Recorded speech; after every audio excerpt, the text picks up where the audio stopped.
what would you think about the idea of taking all of the NBA players, basically putting them in one or two cities or someplace away from everyone else and trying to play out something of a season? I like the NBA doing whatever it takes to get us basketball back out on the floor, completing the regular season as close as possible, and then getting us to the playoffs so we can ultimately see who's going to win the championship this year. And also for the league, Greeny, it's an actual chance to reset its calendar. And here's what I mean.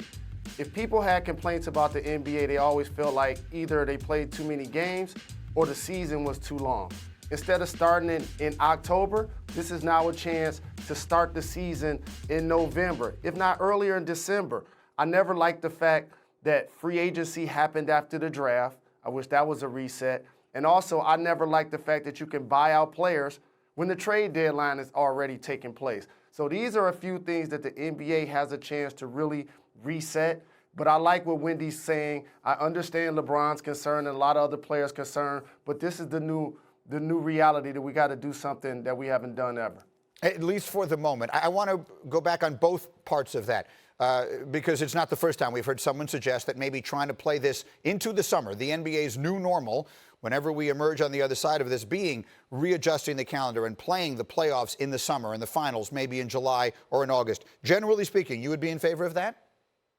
Absolutely. Basketball is a summer game. That's when we grow up playing outside at the park, in the backyard, in the YMCA. It takes place in the summer. So the fans will be just as excited for the finals to be in early June, in theory, as they probably would be in early August. It's the exact same thing, but it elongates the season, and it now gets the beginning of the season to create more enthusiasm because you're not going against the midpoint of the NFL when you're starting in early October. I love this for the NBA.